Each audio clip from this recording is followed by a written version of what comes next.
Artistic Director of Chicago Tap Theater. I am super happy to be back with a brand new episode of the Tea on Tap.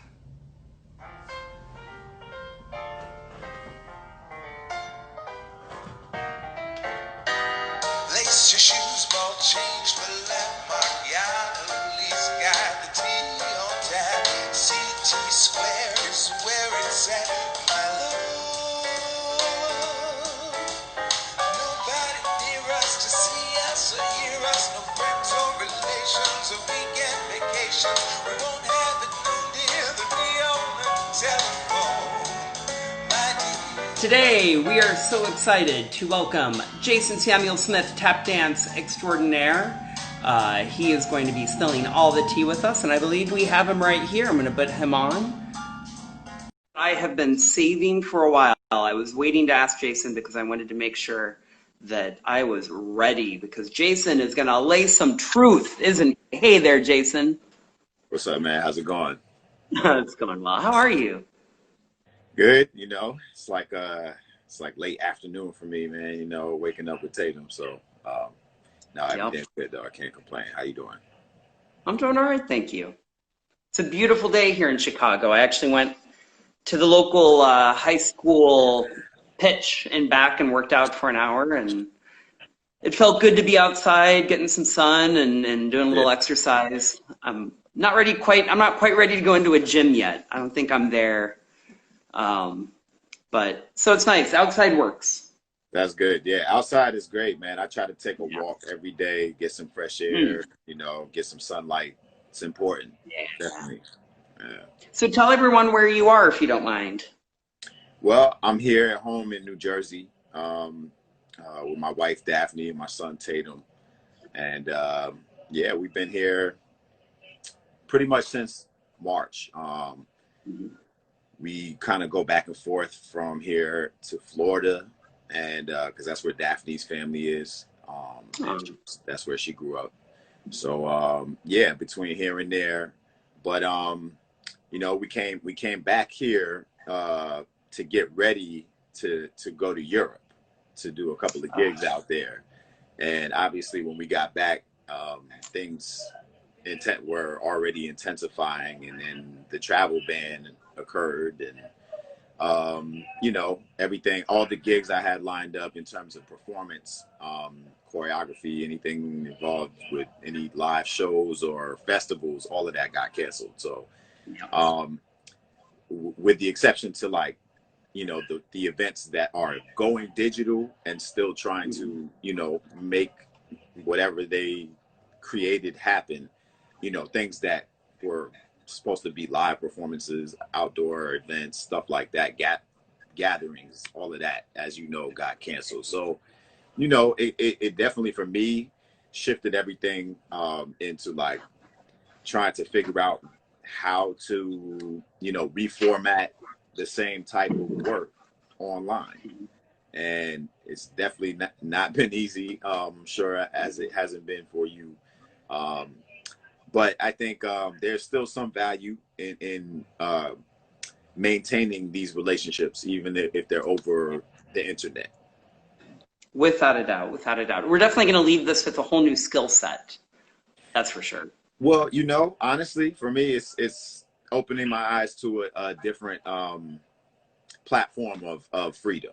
And, these social media platforms are one thing, because I honestly don't see myself being on these platforms forever. I'm eventually going to try to transition into more of a, website platform where I can kind of control whatever information that I'm putting out there. But for now, I think this is a great way to reach a lot of people who are connected through these platforms, and even do lessons through FaceTime and WhatsApp and whatever. It really doesn't even matter. You know what I mean? Yeah. A screen is a screen, right? As long as we can talk to each other and hear each other's feet. Yeah. And in the end, it comes down to the same elements, counting yourself in, clarity, repetition, and then really, I think a lot of the people that I've been able to work with are listening with a different intent, because time is of the essence even more than it was before. So you know, nobody's really wasting any time, you know, which I appreciate. So do you have your mug? I do have a mug somewhere. Where is my mug though? I think I brought it out to the other room. So let me see. Yeah, sorry. Oh, no apologies necessary. Yeah. Every show has to have a shtick, right? I'll have to cheers you on that level later. Very good. No, no problem at all.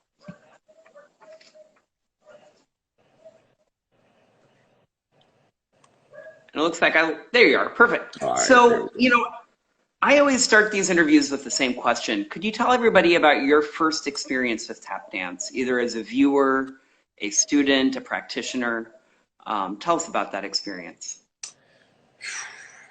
It's hard to think back to the very first experience, but I guess it was probably just being at the Broadway Dance Center as a kid with my mom and my sister, and tap classes happening, tap dancers, you know, being everywhere. And at that time, there were a lot of heavy hitters kind of floating around.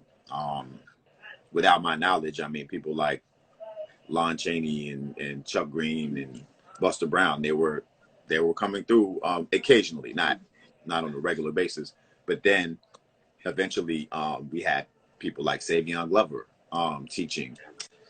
And so Savion kind of helped to guide anybody who was there under his tutelage in the direction of these other living masters, which I think for a lot of us was really valuable because they were there already, but we didn't necessarily know who they were.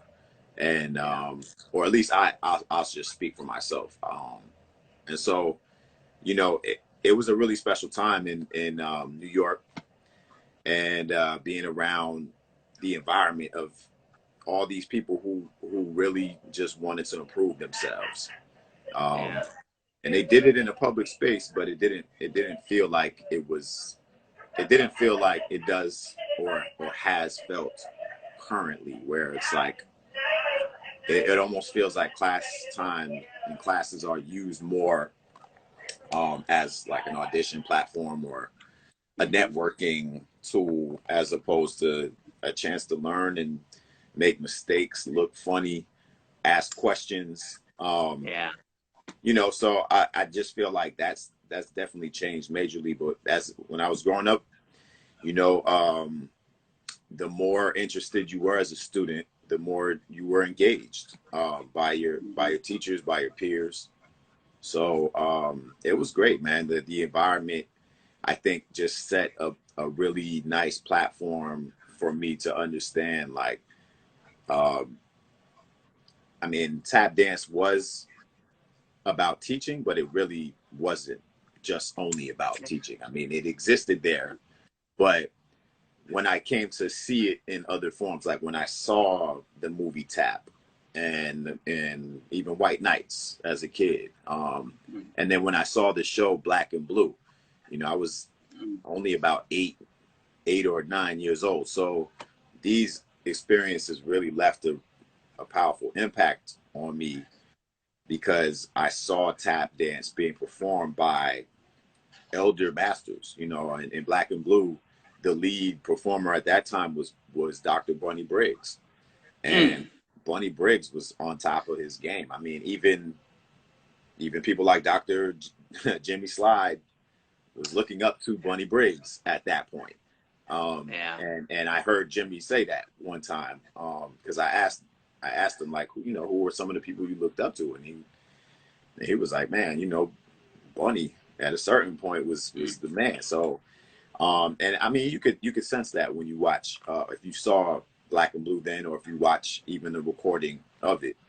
But then he wasn't the only one. Jimmy Slide was featured. Lon Chaney was featured. George Hillman. You know, and this really elite lineup of tap dancers. So when my experience kind of was a multi-layered experience. It wasn't just in the dance studio. It was on film. it was a studio, and then it was going to see these shows. And my mom, I was lucky enough, me and my sister were lucky enough that my mom saw the value in these shows and took us and said, you know, you should see this. So well, and for those people watching this that may not know, do you mind sharing a little bit about your mom? Because she's an important figure. And I think it's worth taking a little bit of time, if you don't mind, just bragging about mom for a little bit. I don't mind at all. I think it'd be good for people to hear that. My mom, her name is Sue Samuels. She's a legend in her own right. She's been teaching and choreographing and performing probably at this point for over 50 years. She has her own dance company called Jazz Roots Dance Company.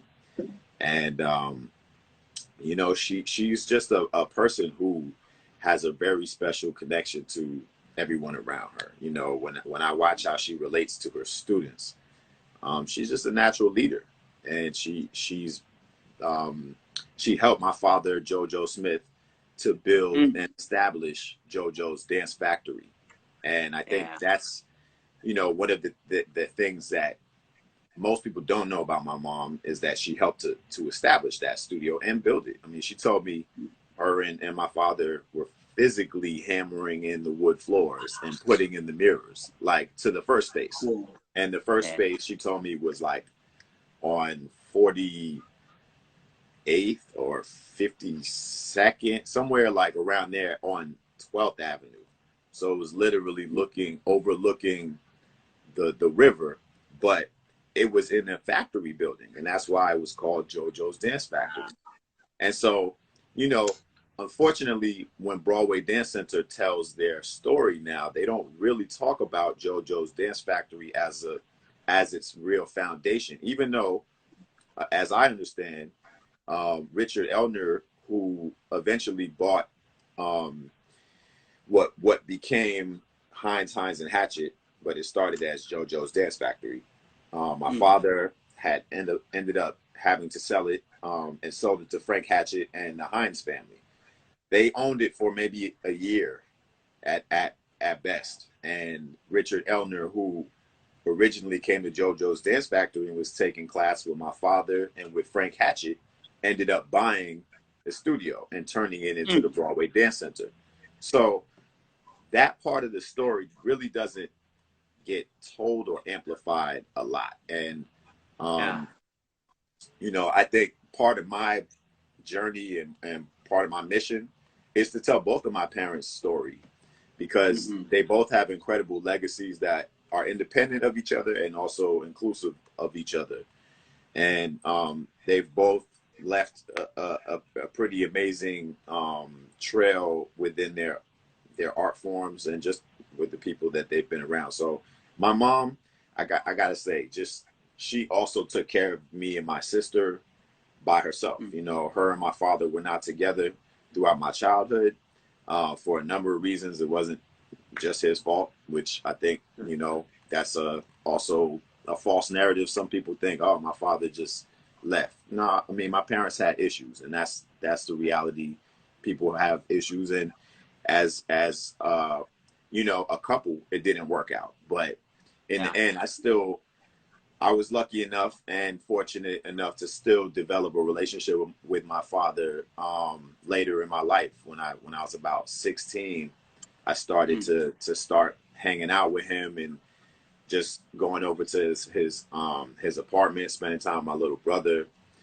And so, you know, in that time, I also got to hear more of his perspective about the way things were in, you know, for the studio, but also in my personal life. So I think that was important for me personally. But I mean, I go back to my mom, man. She still held it down in an extreme time. We're talking about in the 80s in New York City as a single mom. And she's a white woman raising two, you know, black kids, or half black, whatever you want to call us. And she definitely got heavily criticized. A lot of people questioned if we were her kids. A lot of people asked, you know, what we were doing with her.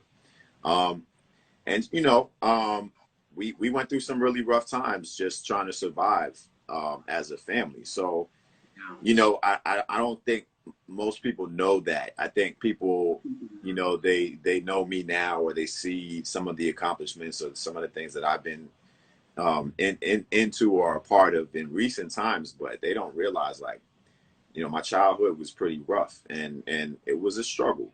Now, it wasn't the worst. I'm not gonna act like I, you know, grew up in the worst conditions possible, especially compared to some people I know. They had it way worse than I did. But considering other people who I see that have had kind of like a jump start in life and had a lot of things laid out for them, you know, I had to figure a lot of things out. And I did have the support of my mom and my sister, and eventually my father too. And I think, you know, it's been a wild journey, man. But my mom, like I said, she deserves all types of credit. She deserves a book written about her, a documentary. You know, her story needs to be told. And you know, I don't say, unfortunately, it's up to me, but I just feel like, you know, not enough people step up in society and in the world to really celebrate folks like my mom, who have been putting in the work like nonstop, continuously for her whole career.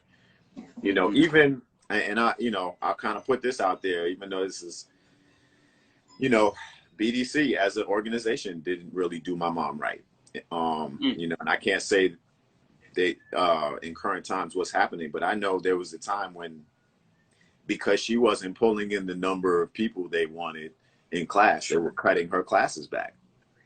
And this is a place that she helped to establish and build.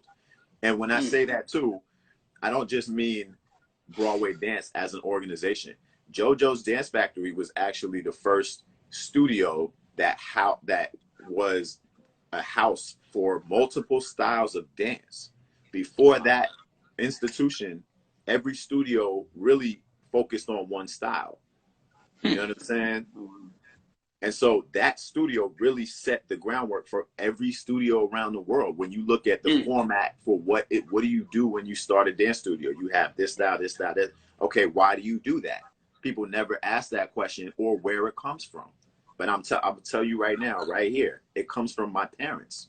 They started that, and they don't get credit for it because the facility that still runs based off of their success doesn't even give them credit for it. So how can anybody else do it? Yeah, that is, so, you know, I'll tell you, A, it's frustrating to hear that story, but B, I just want to point out one of the things that I appreciate when I talk to you is you do have such a specific lens due to your childhood, due to where and when you grew up. And I know when you and I first got to know each other, you laid some knowledge on me, and it was something that really helped open my eyes because, you know, as a kid from Kansas, my only interactions, you know, I was very lucky that I was able to interact with Jimmy Slide on multiple occasions and Henry Latang and Buster Brown and people like that, but it was in such a specific context, right? It was always in the context of a festival setting. And to actually experience that kind of day in, day out life in New York, being able to see Black and Blue live rather than on a janky YouTube video. Man, I mean, didn't it change your life? Oh man, it's absolutely amazing. You know, when it was on Broadway, I had made plans to go see it. We were going to take a trip. I had met Diane already. And I think I remember, like, we were about to buy tickets and I had just heard that it closed. Oh. It's the same thing that happened with Shuffle Along. We, you know, a buddy of mine and I, we were going to go see Lisa because, you know, Lisa's a dear friend of mine.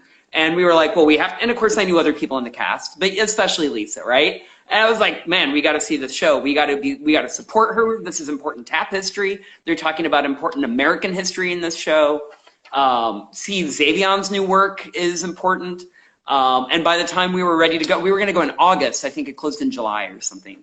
And I was heartbroken. But I mean, that's the nature of Broadway, right? It's things open, things close. Well, it is, but you know, that's kind of part of the issues now, because when we talk about those shows specifically, right? I mean, these are Black shows, right? And Black and Blue wasn't Black produced. You know, Shuffle Along was. but I think they both featured Black culture in a very specific way that Broadway tends to not do. Yeah. I think a lot of times Black culture is used, and I think even in a instance like Hamilton, and people don't really like to talk about Hamilton in an appropriated way, but Sure. let's talk about what Hamilton really is.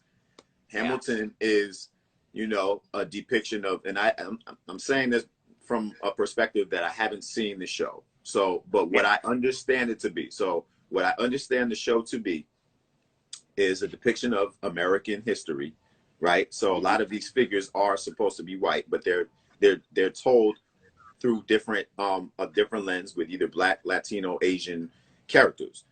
But the elements used to tell the story are hip hop, are Black elements. Yes, without right? a doubt. And R&B and soul, traditional Black music. Yes. Yeah. So,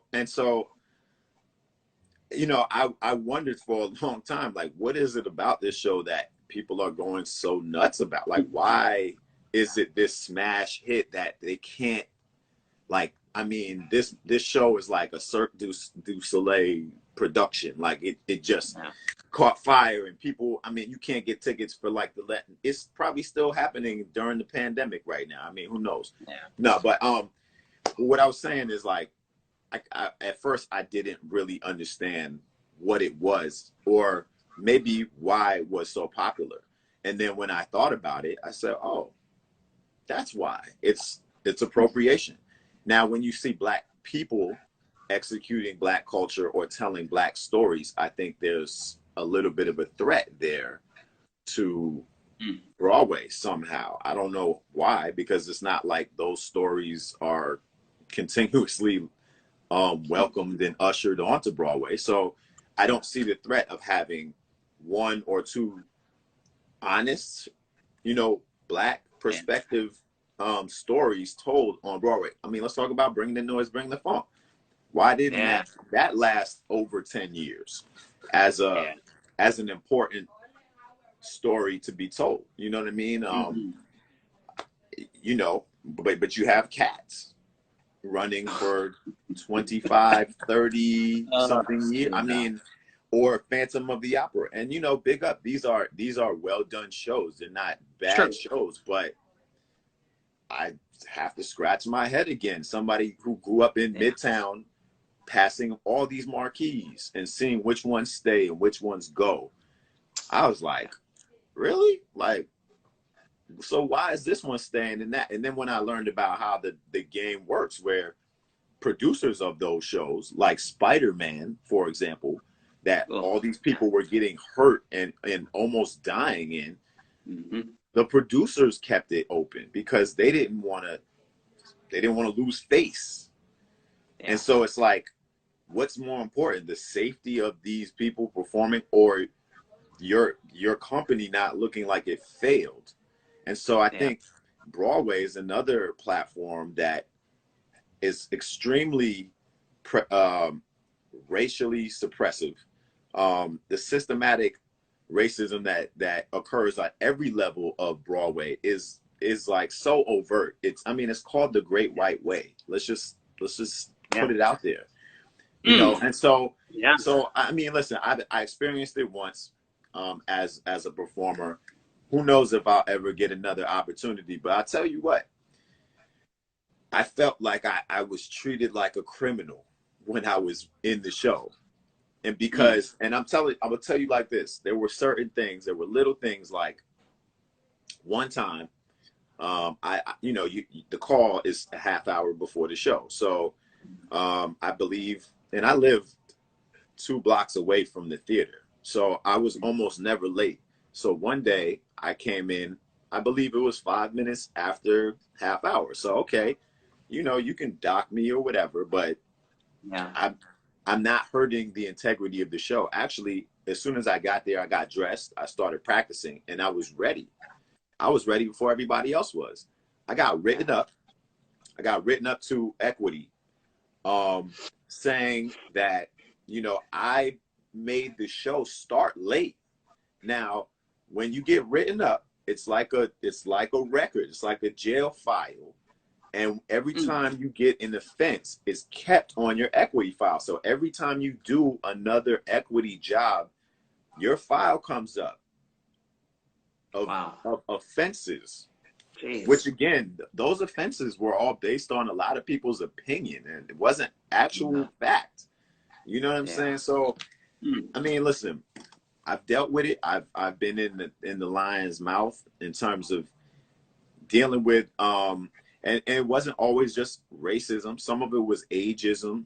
Sometimes they were just treating us like young thugs, and again, it does go back to a little bit of racism, but they just treated us like we're not professionals, because maybe for some of us it was our first Broadway experience.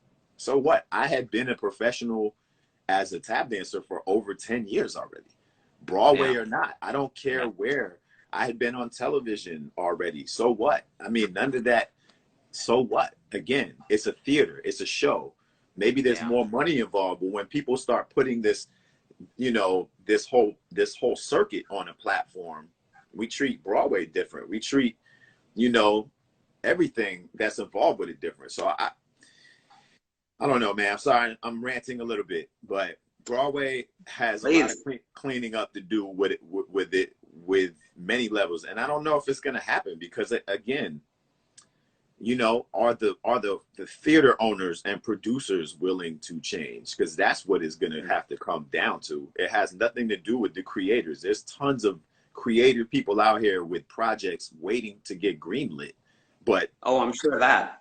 Yeah. You know, but where's the support? You know, it's interesting. I think so.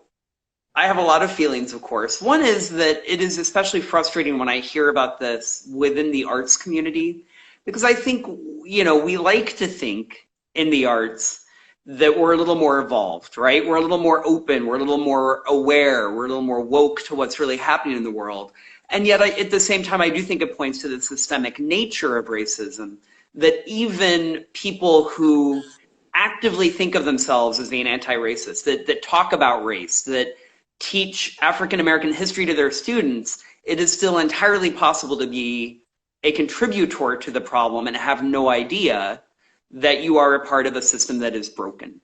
And so I think, you know, looking at it as an artist, definitely to me, we need to clean up our backyard first, right? Because like, this is the backyard we can clean up. It's our responsibility as artists. And when I say we, I clearly mean white artists specifically, right? We have a lot of homework to do. I think, you know, I've been heartened just within my own company, sharing resources, talking about these issues out loud. But, you know, one of the things I hope that comes out of this period is I really hope that American cultural institutions, and especially American cultural educational institutions, dance studios across America, universities across America, I would really love to see a decentering of European supremacy within their dance programs. I think the fact that, you know, my students yesterday at the intensive were asking me, hey, where can I go to college to study tap dance? And I was like, well, there are a few places that have people, right? And there are a few programs that are committed. Was it 2 or 3? It's rough. It's rough. Yeah, it's like 2 or 3. But, you know, that should be one of the things that happens, one of the results of this period at our level that we're responsible for should be that dance studios, if you have a dance company, as many of them do, tap has to be a requirement. Every dance company at every dance studio in America, they're required often not just to take ballet, but they're required to take 3 to 5 hours of ballet. And I have taught at some of those studios in the past. And then you say, well, hey, could you require 1 level of tap? Well, no. I mean, really, like if they don't take enough ballet, their technique's going to suffer. And, you know, then they're not going to qualify for this program out of Europe where they get to go and perform. And if they don't have enough hours, and I'm just like, really? Like 1 hour of tap? What about an hour of hip hop? Well, I mean, we can make it an elective, but, and it cuts it, and it says something about what we value in this country and who we value. And, you know, universities in particular as kind of bastions of free thought and expression and all this, like how they have been able to get this far and not have addressed this issue is pretty remarkable. Well, Uh, but that's what I think right there is the point, right? How has it been able to be not just implemented, but upheld for hundreds of years? I mean, we're talking about hundreds oh, of yeah. years of supporting a system that we all know is inadequate and unfair and unjust and racist, just blatantly. And then you have individuals who, like you said, well, they're like, well, if you don't have this amount of hours of the requirement, which will get you into this specific program, which will get you over here, it's all attached to another institution. So Yeah. what I'm seeing right now is also the power of the individual superseding the institution, superseding the company, superseding anything that goes that requires, like, I need money from here, I need a building, I need that. Guess what? Those institutions need us right now. If we don't step up to keep their doors open, they're finished. We're all working as individuals. And I'm not saying we're like living a good life and making tons of money right now, but we're able to support ourselves. And these institutions are looking around like, well, what do we do?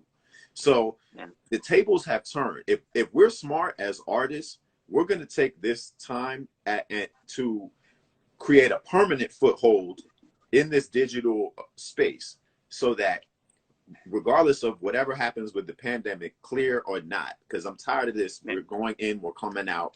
Listen, I'm good. Like, I'll stay in, or just we'll be wherever we need to be as long as we got, reception.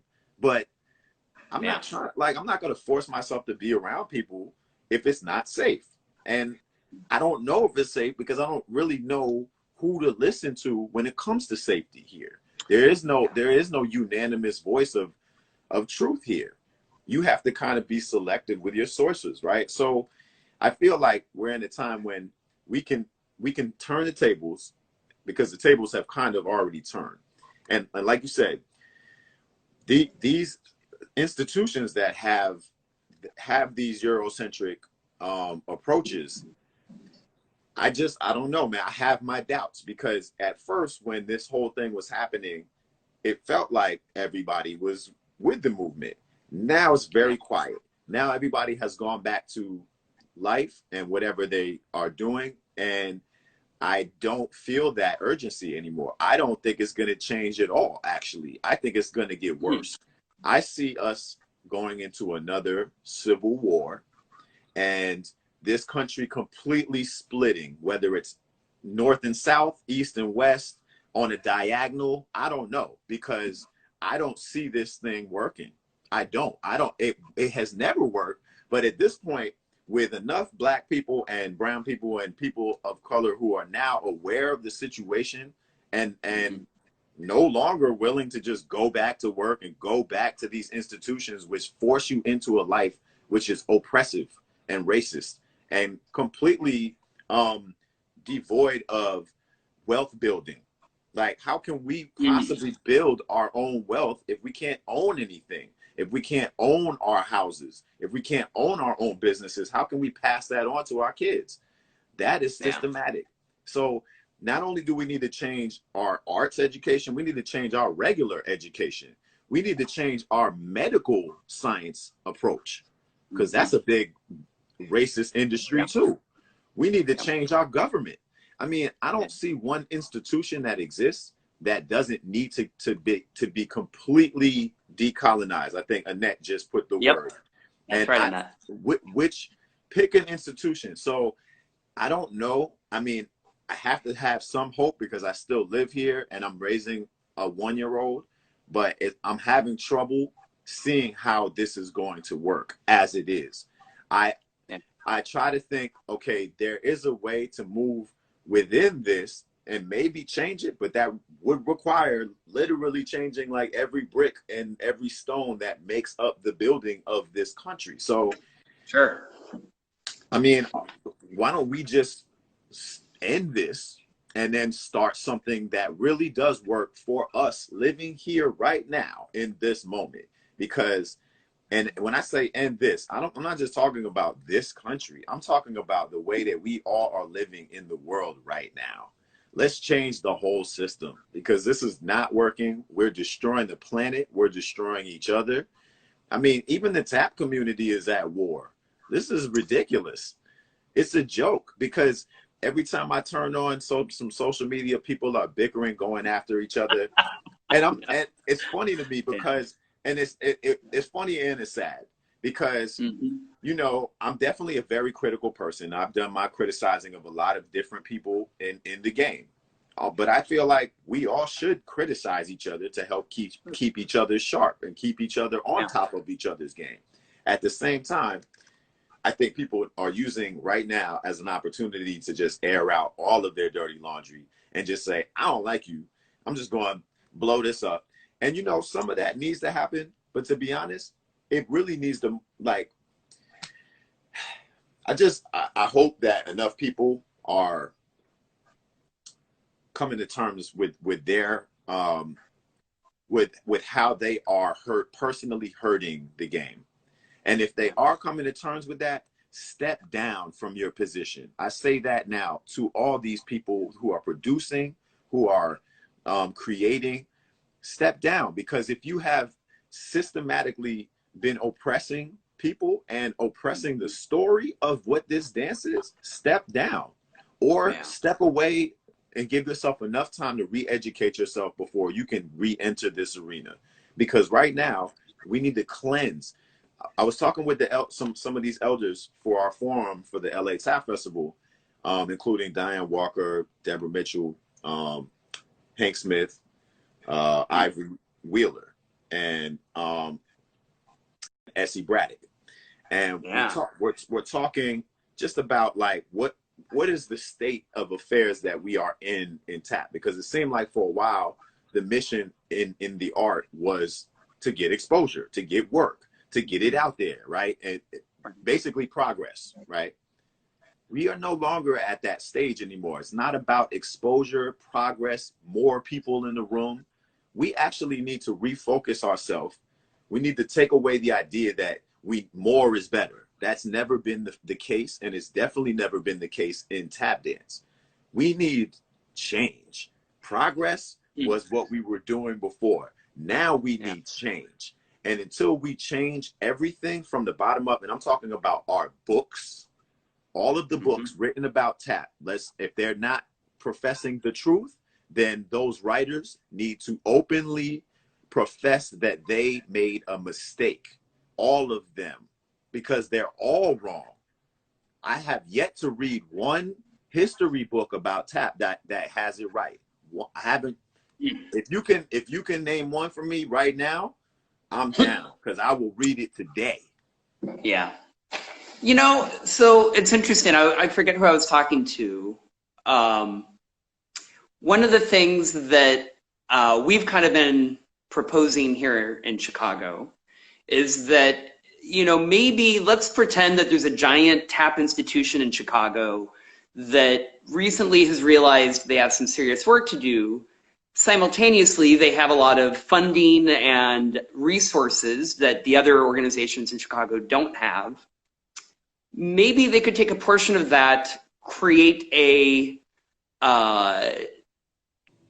opportunity to take one of these young writers in tap dance right now, some of these people that we're now beginning to hear their voice way more, and fund the writing of a book and say, look, we're going to give you, here is what we would have spent this year on maybe a giant event that we had to cancel at the last minute.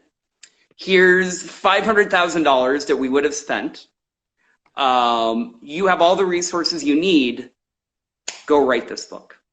Yeah, go interview the people. Go do what you can do. Hear the oral stories going around. Because we know that I feel like this is an opportunity. And I feel like, you know, if an organization, I don't know, felt like maybe they had an obligation to make things better for past actions, that seems to me like a golden opportunity. I I think In you're right. addition to maybe Yeah. replacing their leadership with a black artist would maybe be the other thing they might want Well, to do. look, maybe it's not always that extreme, but every organization that is a TAP organization that has, you know, a staff that is not just a faculty that teaches, but I'm talking about like executive staff. Yeah. If there's not more than one or at least one black person a part of your staff as executive, I'm not talking about teaching and performing, Yeah. then you should be checking your organization, because again, unless your whole goal is to promote within the white community or within whatever community that it is you're servicing, then if you're talking about tap dance, you should have a black person as a part of your executive staff helping you make decisions about artistic things and choices. That you're representing a culture of people when you're a tap dancer. You're not just doing a style of dance. You are representing black people. So when you wear that coat and that hat, there is a responsibility that comes with that for all of us that are participating. And, you know, again, it doesn't mean every class is just a history lesson. But if you fail to mention anything about this history, and you've been teaching people for how long, you know what I'm saying? Like, there's some things that should be mandatory or standard that everybody doesn't practice.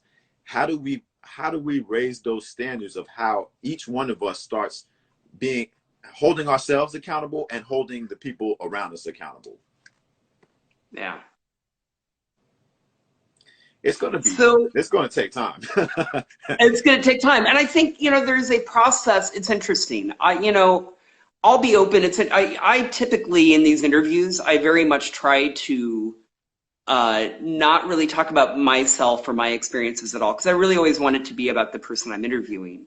But, you know, what we're talking about is really important, serious things. And they are things that I feel like I have a specific responsibility in as a white director of a tap dance company in Chicago.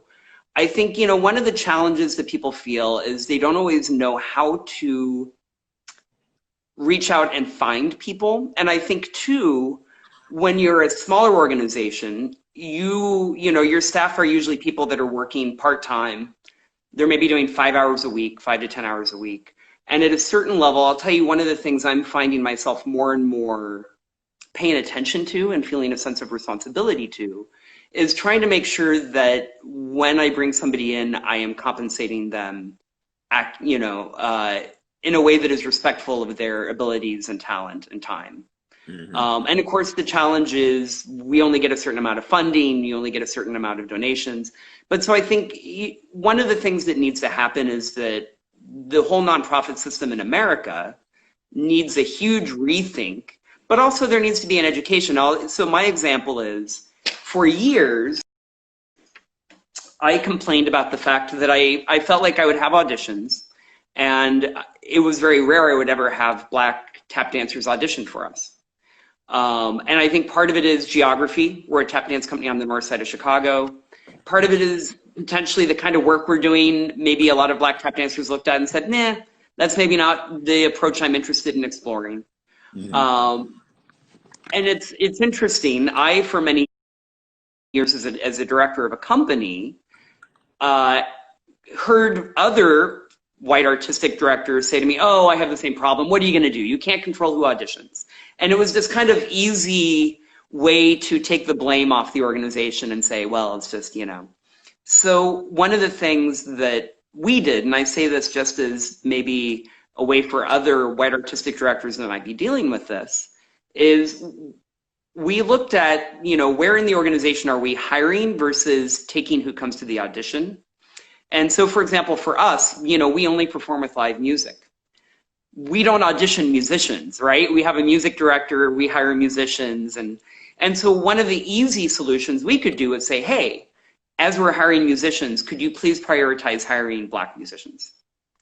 And, you know, as a result, when we started performing and people would see us perform, the makeup of the stage starts to look a little different. And maybe if you're a black dancer in the audience, you look at us and you go, oh, this is an organization that does value Black people and people of color, and it's an organization that wants to have a broader group of people. And I think ultimately it did make a difference. I think we did start seeing more people of color and Black people auditioning for the company. And it allowed us to be in a position where we started to look a little bit more like the city and the art form that we are a part of. But it takes time, it takes resources. And like I say, I think on the one hand, there does need to be systemic change in the nonprofit system in this country. But on the other, I think there need to be resources that are readily available. One of the challenges is, let's say you want to bring somebody in to talk to your organization about anti-racist practices.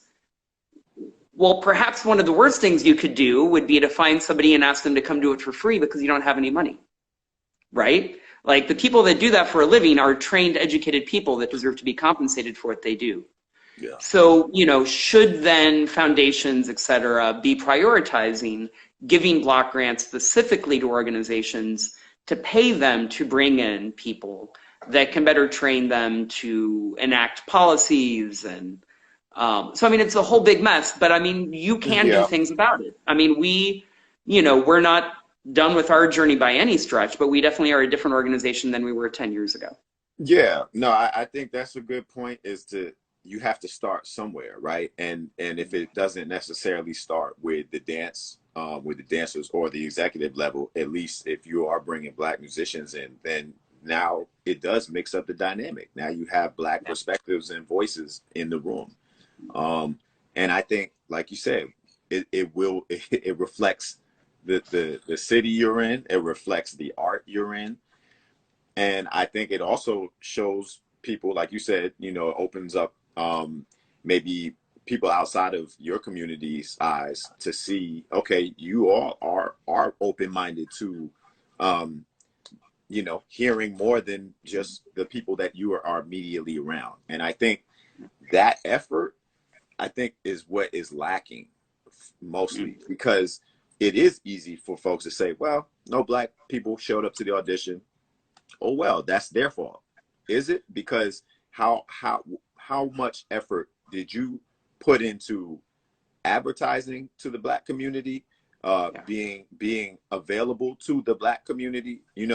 All of those things are part of it. And I think the more effort, because I'll just make an example, and I don't want to blow any spots, but I went to an event, and I'm just going to say it was in the Midwest because I don't want to say where I went. But yeah, I'm not trying to be, I'm not trying to turn this into But anyway, no, I know. I was somewhere in the Midwest, and the attendees of the classes and of the performance were overwhelmingly white. But as soon as I stepped out of the theater, the city was overwhelmingly Black, particularly where the theater and the classes were. And what I couldn't understand is, like, how does the city look like that, and yet this event looks like this, and this event is in this city? I don't understand. So that's one thing, because it's like, this is not even representing, like you said, the dynamics of the actual city that this event is taking place in. So how about that? Number one. Yeah. Number two, when I did question some of the people involved, their answer was that they have a connection with the Black community and they do this type of work already. And so they work with the Black community. And I said, well, where are they? Why didn't you invite those people you're working with to come to this event, to see the show, to take some of the classes from some Black teachers?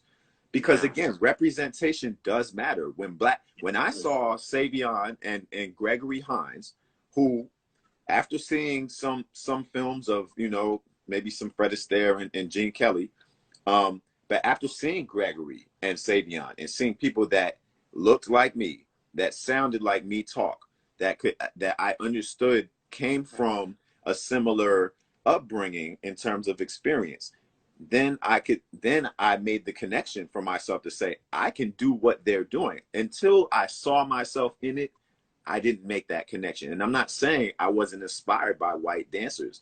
Of course, They're great white dancers.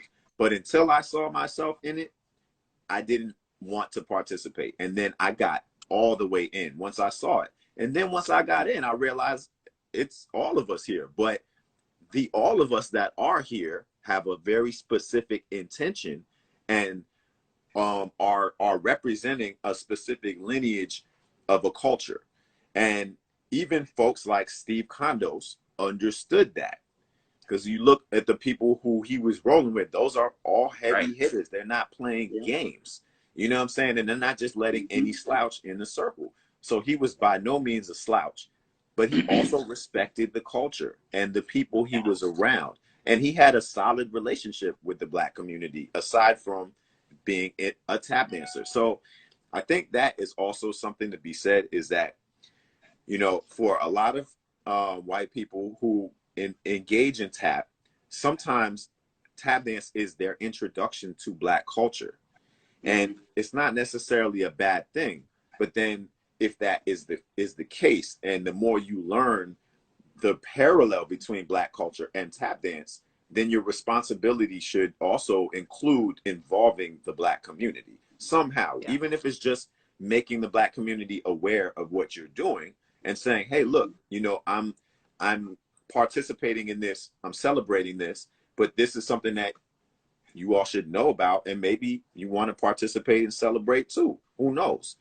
But I think that the lack of awareness and the lack of communication between the two communities, I would say, is what builds up this, like, well, they're doing their thing over there and they're doing their thing over there. And then it just like, we just grow apart, as opposed to like even saying, hey, what's going on over there? Like, what are y'all up to? You know what I'm saying? Like, it can be that simple. Yeah. Man, so I want to apologize to you first off, because, you know, I have all the questions I ask every single guest. We're not going to get to most of them. And I apologize because you know, the reason I ask the same questions of every guest is, to me, my fervent wish is that these hour 15-minute episodes that I'm making 50 years down the road, if somebody's like, hey, like, you know, what did Derek Grant think about this? Here it is. They can turn this on, right? You know, I have so far 25 people answering the same questions. So if you're in the future, like, what kind of tap shoe does each one wear? You could look at that one question in 25 different interviews. Because how much, I mean, come on, how much would I love to know the answers to some of these questions from Groundhog, right? Or Baby Lawrence, like, I would kill. So like that was the initial impetus to create the Tea on Tap, was I wanted a document that would allow future historians to look back and go like, oh, here are important figures within this field, and here's what they all thought about the same 12, 15 questions. So on the other hand, I'm not that sorry, because I feel like what we're talking about is important.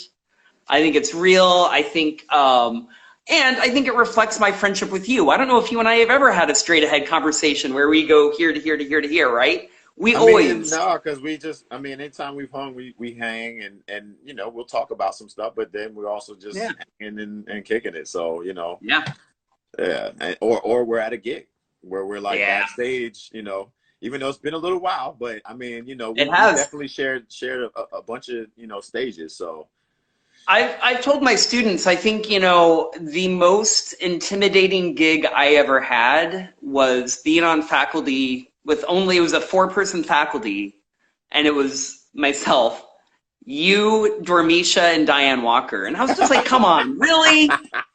Are you kidding me? Like, you know, like, I think I'm a pretty solid teacher, right? And I believe in what I have to offer, and I believe in myself as an artist, but really?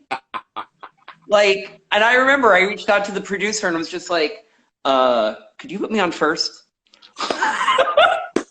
Because or at the very least, like, maybe like put a kid's number on in between us, right? Like, don't make me go on immediately after one of all the 3 people to follow. Which event was that, man? I'm trying to remember that. That was Minneapolis. That was Twin Cities Tap Fest. Oh, okay. Lena Miller. Yep. Yeah, man. No, look, I think it's an honor, man. I think when we get to share the space and time, and especially because we've, you know, gotten to do things over the years with each other and in Yeah. different places. I mean, weren't we in Hawaii together? Yes, we were. Right. So, you know, I think like I appreciate you doing this, man. And I actually have to go because I have to teach at 2, but here. Yeah, no. And Okay, but, so wait. Let me get through the rapid riffs. Yeah. Go ahead. Let's do this, because this is the most important part. And here's the deal. Since you're in a rush, you can't stop and play the, oh, I don't know, that's so hard. All right. All right, here we go. 12 questions. 1, I know the answer to this one. What tap shoes do you wear? Block. Yes. 2, taps, tight or just a little bit loose? Tight. 3, favorite song to tap to? You get 1. That's not fair. Oh, I know it's not fair. I guess I mean, if I have to pick one, I'll just say Moment's Notice. Love it. 4, favorite composer? Come on, man. I didn't say these are going to be easy. Well, I'll just say who my favorite composer is right now. Perfect. Tad Dameron. Oh, yeah, man. Yes, right on, Jason. 5, you're in 4-4 time. Do you count in 4s or 8s? 4s? I mean, I Yes, count thank 4s. you. I'm counting 4s regardless. Yeah, you and me both. 6, favorite tap dancer to watch who is no longer with us? All of them. I don't know, man. And once again, that's really too hard to summarize into one person. But I guess again, I thought they'd pick one person. I'll say Gregory Hines. Very good. 7, oh, and if you hated that question, you're going to hate this. Favorite living tap dancer to watch? Come on. Now, wait, Jason, I don't want to put any pressure on you, but you are my 25th interview. Every other person they picked somebody, they bit that bullet, and some of them were married to other tap dancers and did not say their partner. So I'm just telling you. Well, I'll just say Diane Walker. Yes, great answer. Yeah. 8, favorite choreographed tap piece you've ever seen or done? Oh. I don't know, man. I mean, I'll say one of my favorite pieces that I ever did, which I almost killed myself doing, was the samurai in Imagine Tap. Imagine Tap. Yeah, I mean, it wasn't. I saw you do that. Yeah, you probably saw me split my head open too. It was amazing. I'll say, I mean, I love every show I've ever done. So I mean, not every show, but a lot of shows so it's hard. But I'll say, you know, that character was fun because I got to like become the samurai. Yeah, you did.